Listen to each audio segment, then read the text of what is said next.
欢迎收看《寰宇全世界》，带您走进全世界。全球各地的观众朋友，大家好，大家平安，我是何荣。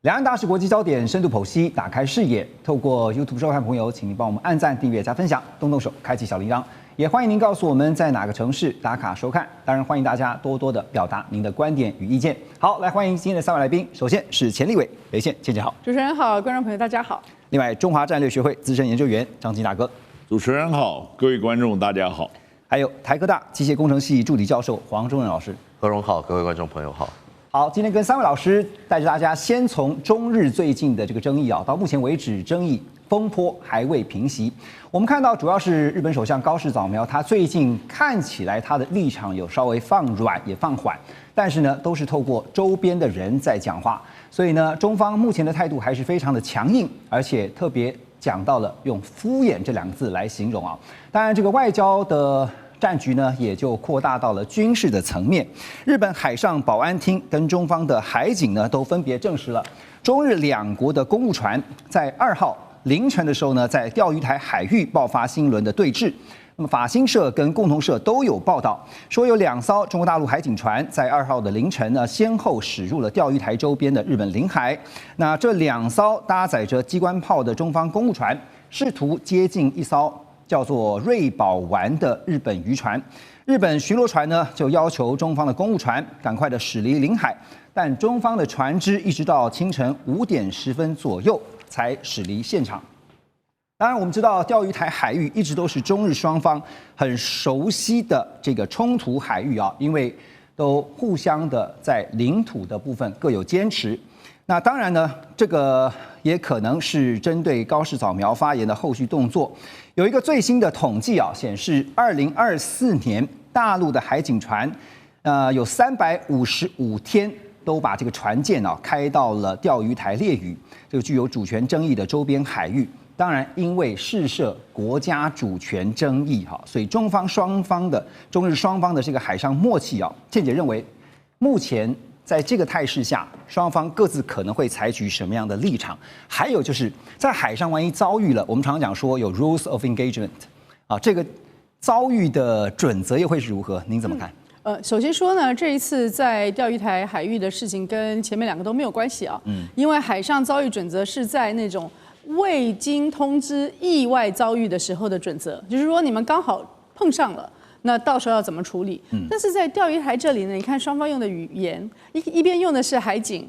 保安厅，另外同一时间又讨论到了领海2字。是，所以讨论到领海的时候呢，当然就涉及到国家主权。涉及到国家主权，就是说日本曾经要把钓鱼台国有化，他们称为尖阁诸岛，可是中国从来没有认。事实上呢，我要告诉台湾的观众朋友，我们也不可以认的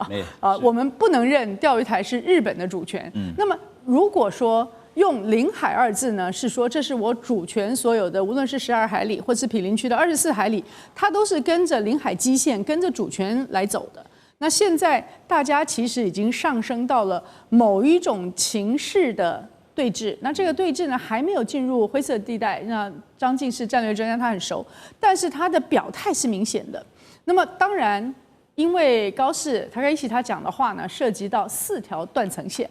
第一条呢，是在甲午战争之后，以卫割台，一直到2次世界大战之后，才归还中国的这个历史的断层线，中间有巨大的人员伤亡、国家的屈辱等等等等，这条断层线是大的。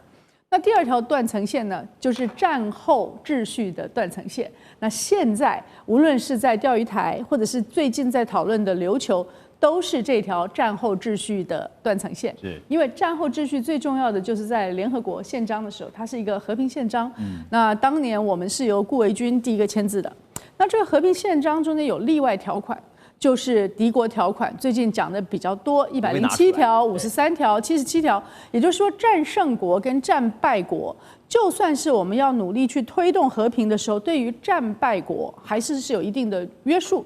并且呢，在敌国条款里面是用的是 regional 就是每个区域各自有它的平衡力量。所以欧洲当然就是对德意的平衡力量，亚洲呢就是对日本的平衡力量。对，并且在的77条里面还有讲到关于托管这一类的领土。所以今天为什么讲琉球？讲琉球就是美国把琉球的管辖权交给日本，其实是没有经过正当程序的。因为在过程中呢，美国原来就是在琉球有非常庞大的军事布局，现在比以前更多啊，大概70%的军事布局是在琉球以及在更前面的先烈诸岛开始。你看他们大陆是。我们是称先烈诸岛，他们是称为先岛诸岛，就开始有一系列的布局。但是如果你仔细去看的话，中国大陆难道不是好整以暇的已经在这边等了吗？因为战后秩序不可以动，这个是从今年一系列庆祝了抗战胜利、台湾光复、世界反法西斯战争胜利的时候，反复在陈述的一个叙事。到了93阅兵的时候呢，更具体的亮剑。到了11月7号之后，你看他现在一开头的动作是什么？今年夏天的时候的动作还是辽宁舰、山东舰穿过宫古海峡，穿过台湾南部，进入了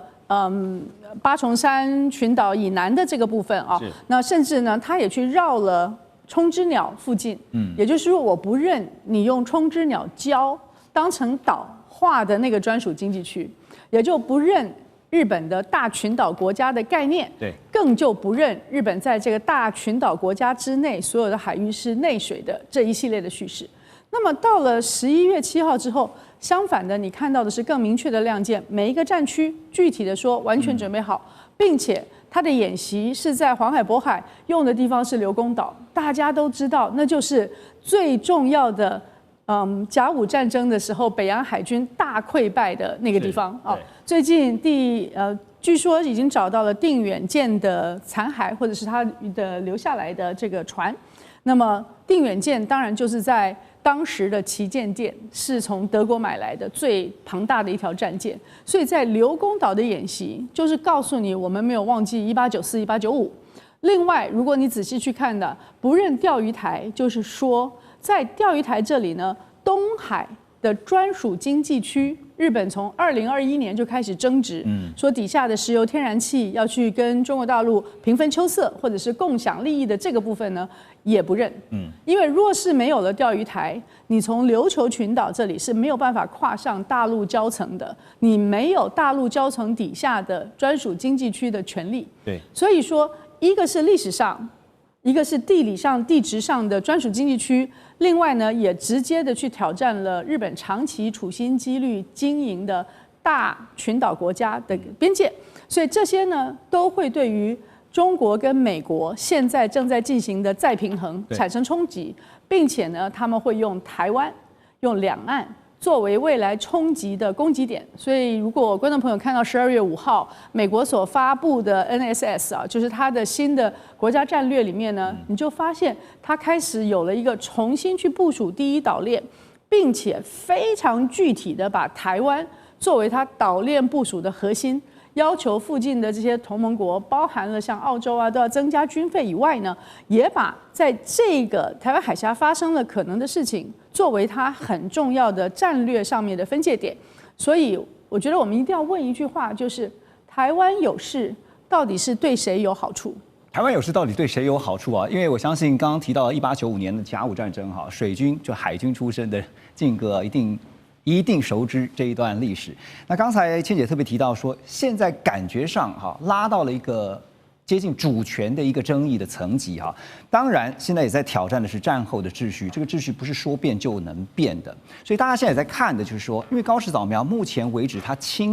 他没有亲自针对当时在国会当中他被询所回答的那段话，再有任何的一些澄清也好、解释也好，都是透过旁人。接下来这个争议，目前为止中方是说敷衍，怎么解决？就是敷衍啊，因为那个毛宁老早就讲过，就是你要回到那个中日关系的4个文件，他只要把那个文件拿出来，然后照了照念，这个事情就落幕了。他在那边讲啊，没有改变，然后我这个东转西转，这都闪烁其词。但我还是接一下倩姐刚刚所讲的，就是说海上未预期相遇准则 CUES 啊，就是 Code of the Unplanned Encounters at Sea。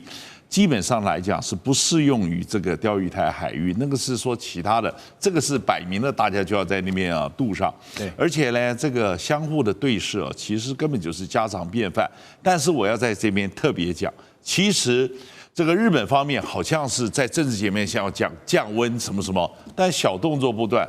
你看看那个上面写了“瑞宝丸”3个字，请问一下，我们有多久没有听说什么日本渔船跑到这个叫做这个钓鱼台海域？因为日本那边的渔业政策就跟你讲不要乱进去，所以这个根本就是套好招，然后进去，然后这个故意好像说是这个叫做这个以前人家讲就是说。这个捉贼的先喊捉贼，然后派一个渔船，好像是一个叫做受害者。但事实上，你今天回去翻去记录，什么时候有日本渔船到这儿？这是个争议海域，而且他们一再讲不要到渔船。那个这时候突然冒出个渔船，你看看就是怎么样？所以呢，这些东西要去处理，其实都有它一定的这个叫做您刚刚讲的这个它的有很多的这个准则、行为准则 （rule of engagement）， 它基本上要分成2部分，一个是禁制事项 （restraints）， 哪些事情你绝对不能做；另外一个叫 constraint， 哪些事情你一定要做。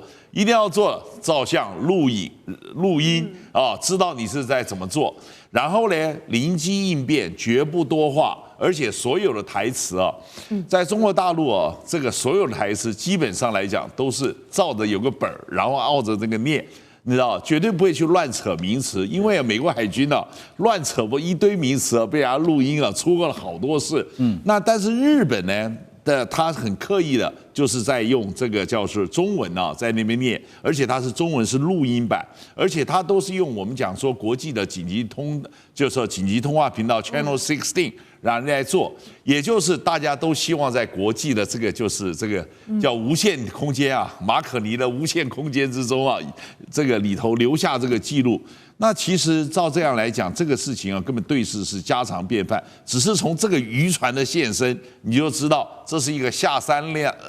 就是说低层下三滥的比较拙劣一点的手法了，他的意思。对，因为你有多久没有听到渔船出现？怎么在这个时候就出现了？对，你看嘛，这就是存心弄出来，然后故意在那边好像我们是受害者，要找事。这日本人这个演的这个戏这个一下就被揭穿了。现在这个风波还没有平息而且短期看起来，如果日方的这个坚持，我们讲说是坚持呢，那接下来呢，中方这边也讲得很明白，就是工具箱里面还有很多的工具，其中还包括了稀土这张牌所以讲到了稀土的部分呢，产经新闻呢最近也报道了，他们说呢，日本的自民党参议员就是近畿大学的客座教授叫青山繁晴他指出说，日本呢他们在南鸟岛的近海这边也有稀土的资源。那这个位青山繁晴他表示说，根据日本政府在南鸟岛近海调查采集的稀土泥这个纯度大约是中国大陆的陆地稀土的20倍，就纯度很高，确认是存在像是铜、锌等金属成分的海底热液矿床。另外呢，因为这个日本的领海还有专属经济海域总面积是在世界排名第6所以日本是一个隐形资源大国。讲这番话无非就是要告诉中国大陆说，稀土不会造成我们的辖制，但真的是如此吗？我请教一下黄老师，因为讲到了稀土，我们曾经就讨论过非常多次从稀土你找到了矿产到开发，最后其实最困难的是提炼到变成成品这个都是旷日费时的。现在讲说我有资源，但是到最后变成了成品，要花多久时间呢？这是一个还蛮有意思的话题，就是其实众所周知，这个日本早期在人造磁石上面的造诣是非常深的，那所以他们其实很早期就有布局这个方面的一些议题，包含在材料的提纯。那我举个例子来讲，像在日本的秋田大学，他们有所谓的矿山学院，然后还有到那个日本东北大学的多元物质科学研究所，他们也有专门的研究室。是在做这些所谓的矿山与矿物的提纯的。那这个稀土它其实最大的难度就是在于说，如何有效的把这些它的原子重量非常接近的元素把它分离开来，并且有效的把它利用到我的材料上。就资源跟材料这个一体两面的事情上面，我相信日本他们在基础科研上已经有了非常多年的琢磨，以及有非常深厚的基础。就其实像这几个研究所，他们光是从产业，他们其实不只做日本国内，包含到南非到各个地方去做相关的一些矿物回收，其实也是做得非常的多的。但时间上面会不会花很久？对，我觉得保守上来说，就其实因为稀土泥，其实我们在讲到稀土泥的时候，重点不在于日本的提纯技术到底好不好，其实最主要是它的开采成本会到多少，因为它并不像是我们陆地的开采矿山一样，它今天必须去架一个我到深海里面去开采这个油泥的过程，那这个其实才是最需要花时间的一个技术突破，因为你说在深海里面去架一个有效开采的一个基地，还要建制花这个时间，我们简单估计一下，可能3到5年。我还要去日本，他们行政单位一定会审慎评估，光是我提出提案，然后到开始执行到完成，保守估计那就5年吧。那5年后，好，哪怕日本在提纯方面的技术很好，那可能这个东西来它的状况也是不太一样的，保守估计在2到3年。所以其实我觉得这个时间在5到10年内是。可能会花到5到10年左右的时间，而且在能源的部分呢，最近日本也一直不断强调所谓的可燃冰哈，就说已经开发出可燃冰，但是顺利进到这个产业的供应链，还是那个问题，时间的问题，怎么看？这也不是说日本发展出了可燃冰，应该说他们发现了很多可以开发出可燃冰的应用。OK， 那这可燃冰这个东西是什么？它其实就是甲烷的水合物，它其实就把天然气然后镶嵌到像冰块一样的晶格结构里面，用水去包覆它。就在烧的时候，感觉好像我在烧一个冰块，好像我在烧一个冰块。那讲坦白的，其实可燃冰大家都很预期，希望它可以取代目前的传统石化，但是实际上难度有啊。很期待这件事情能够发生嘛。但是你看新能源像各种不同方方面面的在竞争。我不觉得现在热点是放在可燃冰这个上面，它是一个很好的议题。对，但是目前是否顺利进入产业供应链，我想应该是还没有的。所以听到日本这样的说法哈，当然无非是要强调自己手上也有牌，但是就像是我们常常提到的是，你的预期是一回事，你的期待是一回事，可是实际的现实又是一回事。我们休息一下，马上回来。